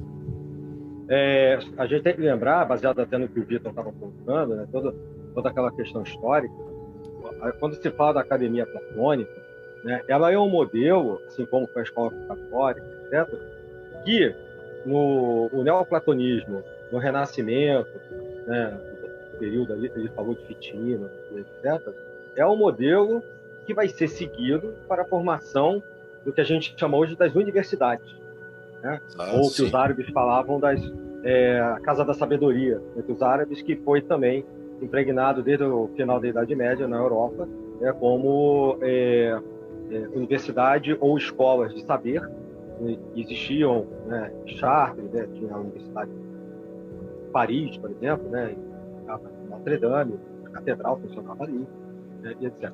Então, esse modelo, que é um modelo escolar, ele pressupõe que você só mudava para um outro nível quando você tivesse assimilado um determinado saber, um determinado conhecimento, passado por determinada prova, normalmente prova, e não era escrita, era prova oral. Essa é a tradição da constituição acadêmica, né, ocidental. No caso, a gente está centrando aqui na influência helênica europeia, né, 1%, né, esse amálgama surge aí Aurus Solis, né, a discussão de hoje, e que hoje em dia, né, a gente pode até lembrar que hoje não se chama mais assim, a gente vai lembrar que na nossa época, né, o que a gente chamou hoje de ensino fundamental era chamado de primeiro grau, o que a gente chama hoje de ensino médio era chamado de segundo grau, e a universidade era chamada de terceiro grau, muita gente vai lembrar disso.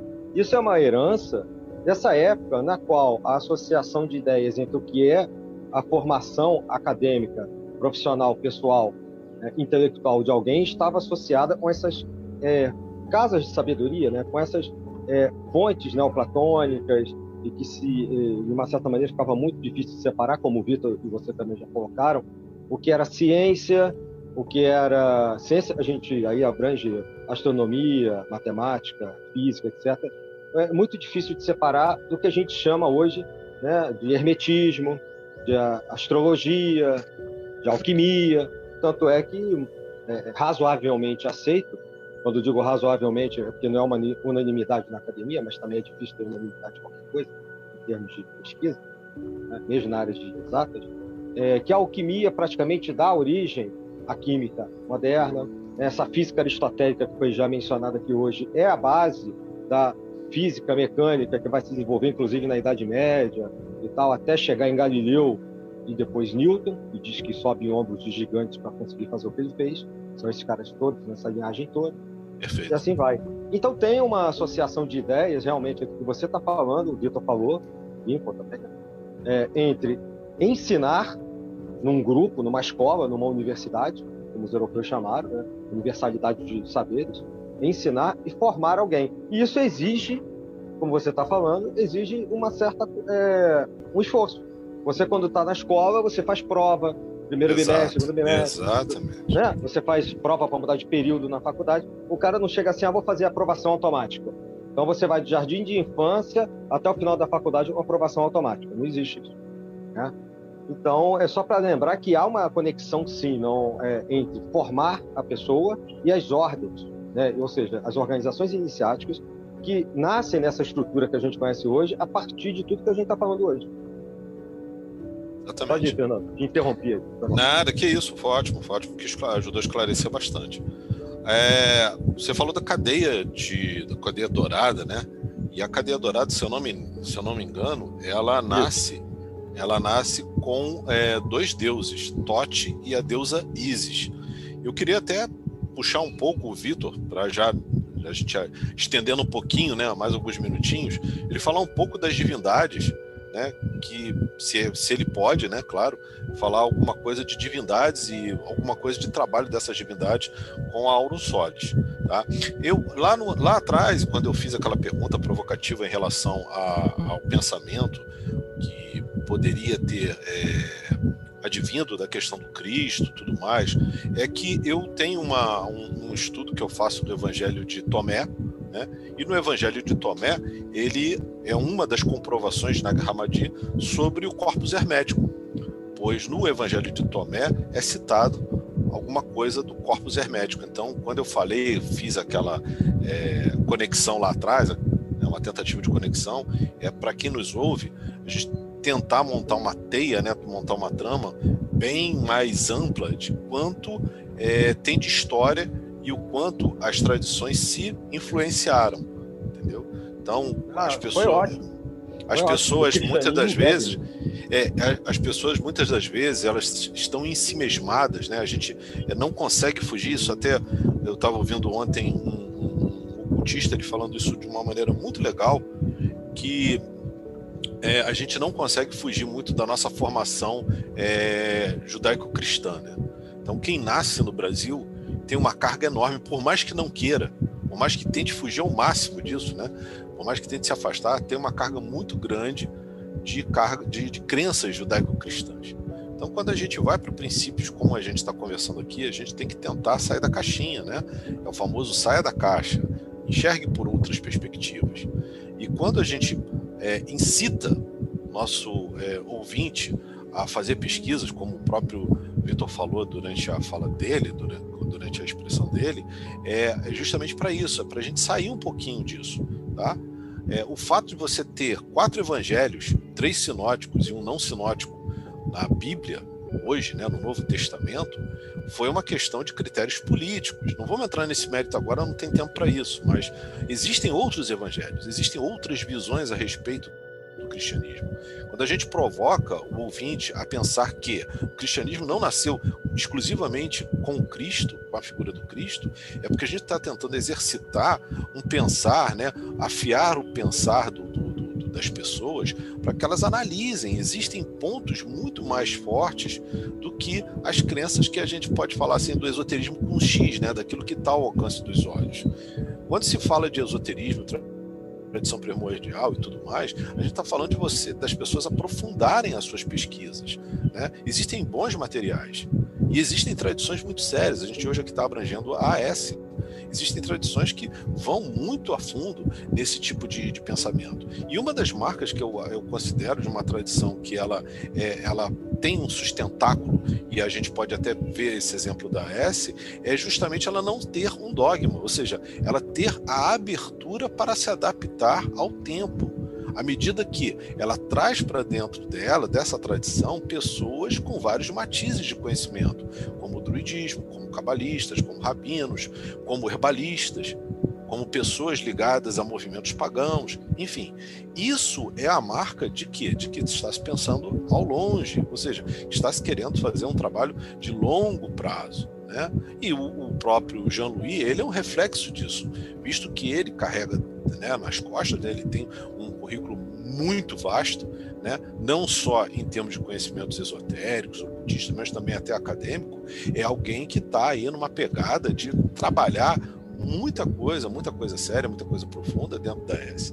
Mas, mais uma vez, eu queria ouvir um pouquinho do Vitor, se ele pode falar da questão aí dos deuses, né, das divindades, e aí fazer a associação com a questão da cadeia dourada.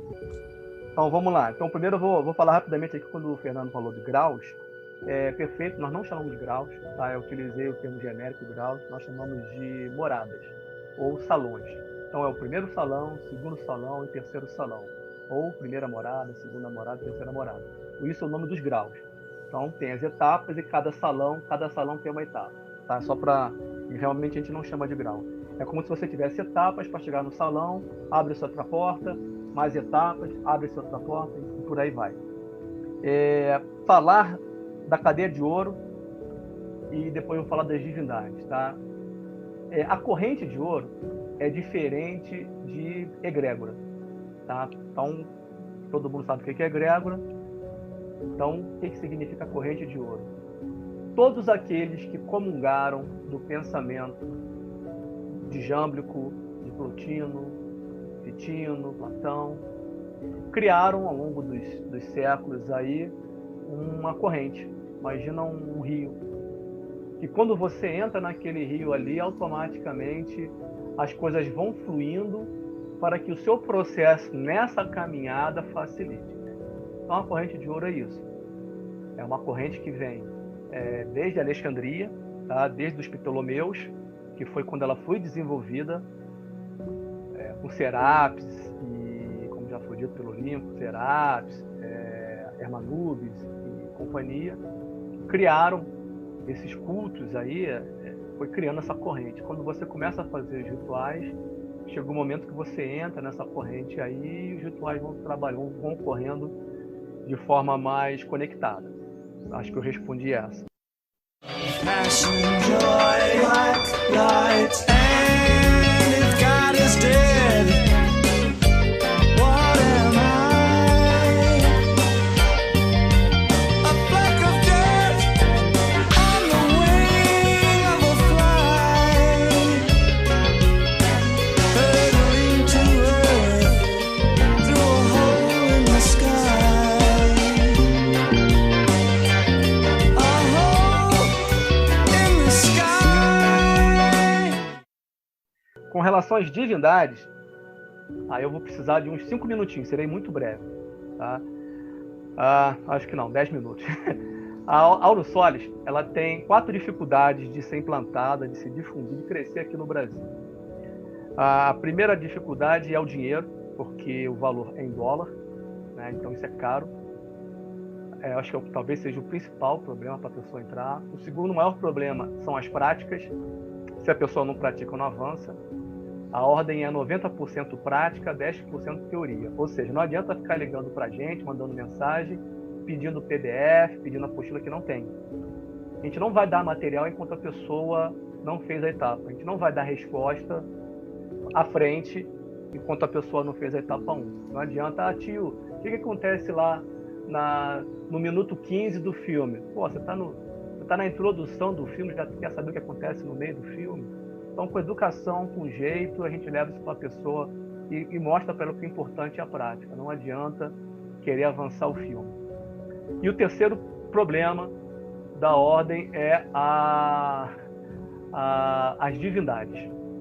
É muito fácil eu conversar com uma pessoa Mas quando a gente fala, olha só, você vai fazer um ritual para Afrodite aqui, ou para Selene ou para Apolo, a pessoa já pula fora. Ah, não, isso aí não dá para mim não. É o que o Fernando acabou de falar. O brasileiro, ele é trabalhado, a metanarrativa brasileira, o nosso sangue de terra aqui, o sangue jorrado aqui no Brasil foi sangue cristão. Então o que evapora é cristianismo. Então a tradição sangue-terra, ela é cristianizada. E a pessoa conseguir abrir a mente, sair da caixinha e enxergar que é basicamente tudo a mesma coisa, a pessoa leva tempo. Eu acho que é mais fácil ela botar um altar e fazer um ritual para o Wolverine, para o Hulk, para o Homem de Ferro, do que para Marte, para Zeus. Bom, então agora explicar o que seriam as divindades na nossa concepção. Tá? A divindade, existem 4 tipos de divindades. E quando você vai fazendo um ritual, aos poucos, você vai descobrindo quem é quem. E a pista para descobrir quem é o epíteto que cada divindade carrega. Tá? Cada divindade carrega um epíteto. Identificar esse epíteto é o caminho. Entender também que, às vezes, a divindade, nos mitos, ela tem mais uma representação simbólica do que de fato. Então, quando a gente pega lá no Corpus Hermético, a Ísis conversando com Horus, né, a pupila do mundo, Cora Cosmos, que é o 18º livro, você vai ver Ísis conversando com Horus. Aquilo é uma simbologia.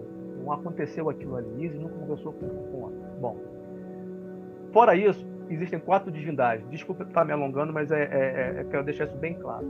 Então, numa concepção pitagórica, dentro da criação do universo, da manifestação, você vai ter um mundo noético, um mundo das ideias, como o Adílio já falou, e você vai ter o espelho desse mundo. A gente pode dividir em 2 partes. Uma parte metafísica e uma parte física. Ué, Vitor, esse mundo noético das ideias não está na metafísica? Não, está além da metafísica. Está no incriado, nas ideias, que no gnosticismo chama de Ogdoado. Ali habitam deuses, que podem receber outros nomes. Podem receber eons, princípios, potências, emanações, enfim. Mas também podem receber esse nome deuses. Depois você entra no universo metafísico e o universo físico. No universo metafísico, que é a nossa psique, que é o mundo psíquico, né, a alma mundis, você vai ter uma emanação lá do mundo noético, lá do além, da doada, do outro plano que não faz parte nem da física nem da metafísica, onde o uno, enfim, lá do outro lado, manifestações de lá irão descer. Essa descida energética, os gregos chamavam de daemon, ou demon. E não é o demônio da Goécia, não é o demônio da Igreja Católica. Os gregos, tudo que vivia no universo metafísico era chamado de demon, ou daemon, aquele A com E grudado, demon. Tudo ali era demon. Então o Vitor morreu, a alma dele virou um demon. Eu morri, virei um demon. A energia que desce lá do além, lá do pleroma, da Ogdoada, ela vem descendo por meio de um demon, que significa um mensageiro. Que, se fizermos uma analogia à visão cristã, é um anjo. E aí você vai ter as várias hierarquias angélicas. Esse demon descendo, ele vai bater numa determinada tribo, num determinado povo, numa determinada época, uma determinada localização geográfica, vai bater e vai, através da necessidade psíquica daquele grupo, vai gerar um reflexo, o que alguns chamam de forma-pensamento. Então, lá na pré-história, o homem precisava caçar. Então, a necessidade criou um reflexo, que foi o deus da caça. Criou um reflexo, que foi a deusa da agricultura. E olhou para a lua e teve um reflexo, que foi a deusa da lua. Então, cada povo, em cada lugar, como o Fernando sempre fala, né, o tempo, o lugar e as pessoas, foram gerando deuses. Tá? Esses deuses eram cultuados e alimentados de acordo com a época e a tradição daquele povo. Então nós vamos ter um arquétipo.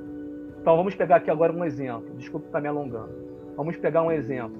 Você vai ter um princípio que é um princípio ativo, um princípio guerreiro, um princípio energético, forte, brigão, guerreiro. Ele vai descer, vai sair um demon lá da Ogdoada. Ele vai encontrar um povo X, então ele bateu na África, lá com os Yorubás. Eles vão gerar Ogum. E aí vão cultuar Ogum. Se aquele mesmo princípio, aquele mesmo daimon, quando ele chega na Grécia, vai dar origem a Ares. Aquele mesmo princípio vai cair em Roma e vai gerar Marte. E assim sucessivamente. Cada povo vai ter um deus guerreiro, cada povo vai ter um deus da fertilidade, cada povo vai ter um deus pai de todos os deuses, e por aí vai. Esses deuses são gerados pelo povo. Todos eles têm um nascimento, eles nascem, etc. Que tem afinidade com a divindade além metafísica. Talvez parametafísica seria esse o termo. Então nós temos, já falei aqui, de basicamente 3 divindades. Uma que mora nesse universo que eu acabei de batizar de parametafísico. Nós temos os que descem, a energia descendo no universo metafísico. E nós temos algo gerado, que é o contato do que desce da metafísica, entra com a realidade física nossa aqui e tem o seu reflexo voltando e sendo gerado como uma forma de pensamento. Então falei de 3. E o quarto é o conjunto do princípio que habita esse universo metafísico, que carrega um pouco da energia que desce com a energia refletida, que Jung vai chamar de arquétipo. Então, quando você vai fazer um trabalho, você inicialmente não sabe se você está lidando com um arquétipo, com um demon que está descendo, ou com uma divindade cultuada. No início você não sabe. A Aurum Solis faz de que forma? A gente utiliza os 2 princípios mais básicos, tanto o arquétipo quanto a divindade que foi cultuada em um determinado período, para que ela, conforme você vai avançando e a sua compreensão, ou seja, a sua compreensão, ela tem que se aproximar mais ao princípio arquétipo do que ao princípio cultuado, porque o princípio cultuado, como ele tem um componente humano, ele é imperfeito. E como você quer se juntar à perfeição, ou seja, você quer mergulhar no pleroma, você pode utilizar da divindade criada, mas o ideal é você entender a divindade arquétipa, porque ela vai lhe aproximar muito mais do demon que desce.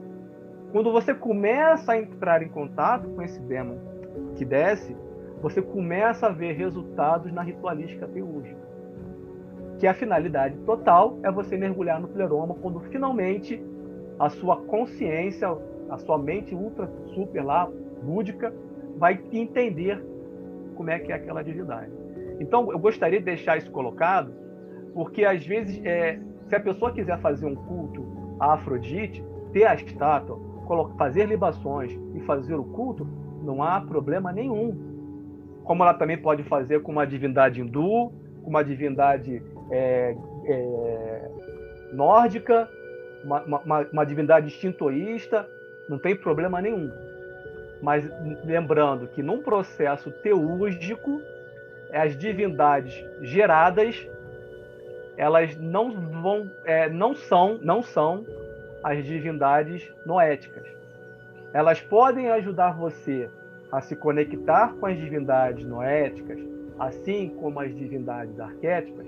Sim, podem, mas não são todas que o fazem. Me desculpe ter alongado e espero ter respondido.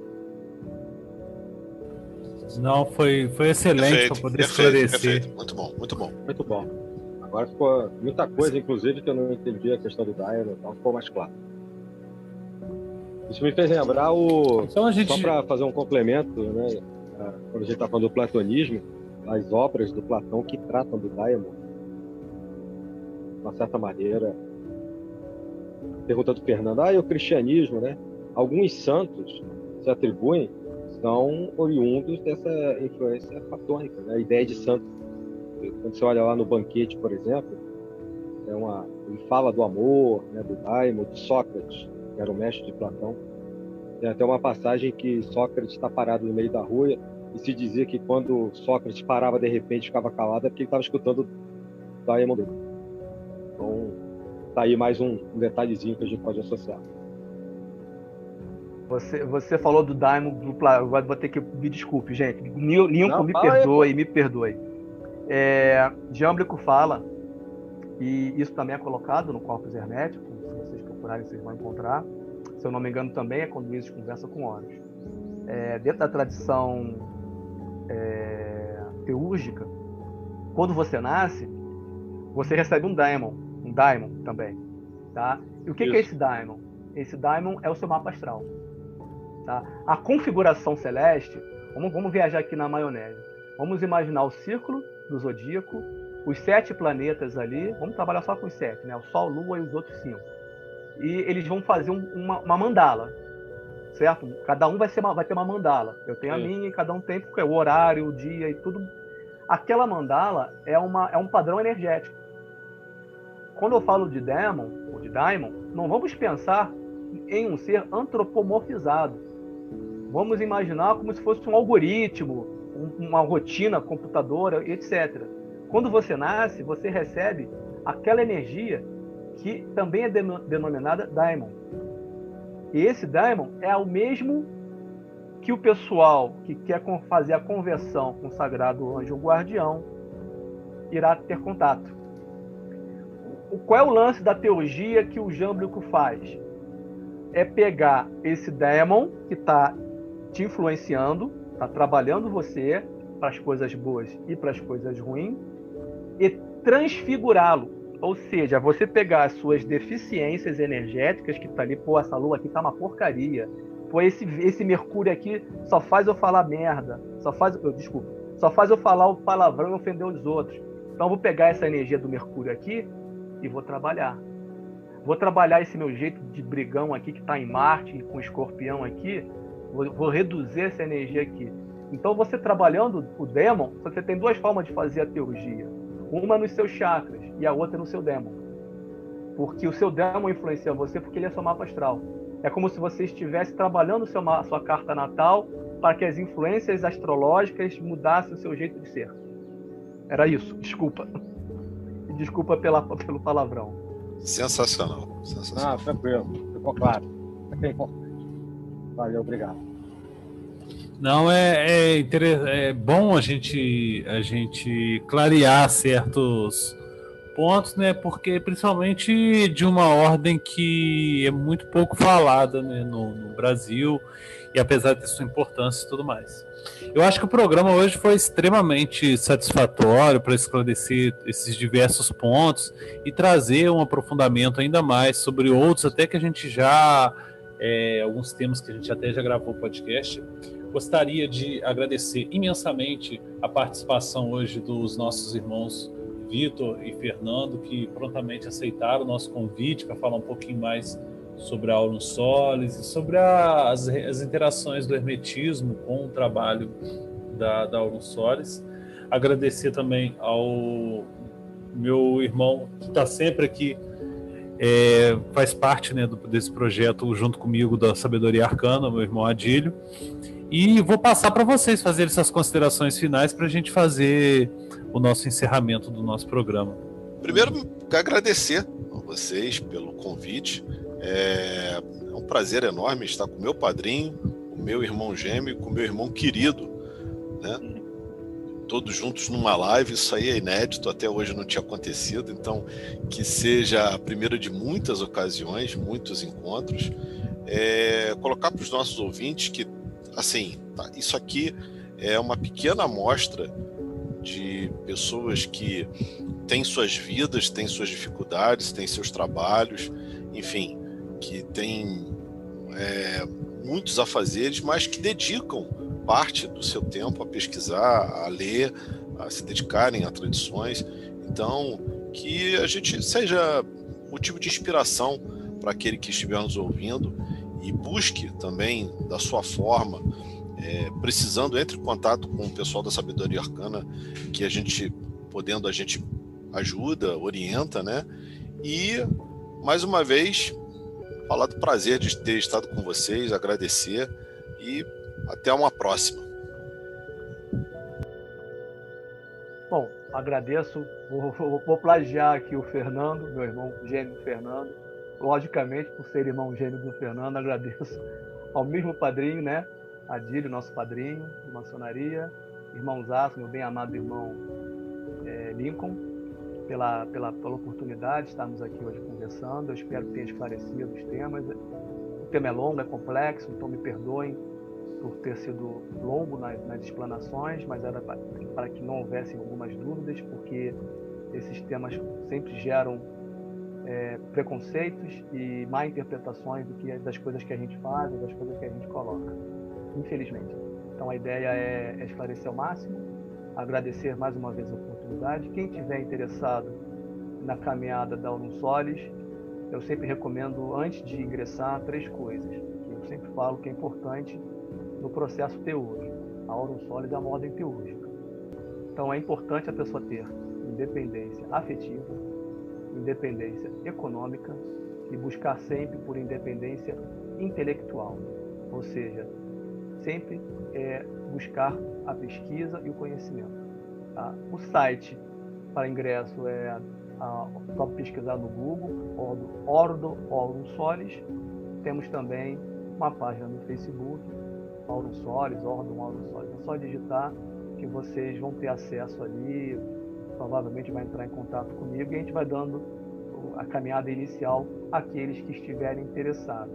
Mas lembrando, é uma ordem de teurgia, ninguém vai ficar rico, ninguém vai atrair a mulher ou o namorado em 5 dias, 3 dias, não é para se descobrir, se entender e fazer o seu caminho de retorno ao Uno.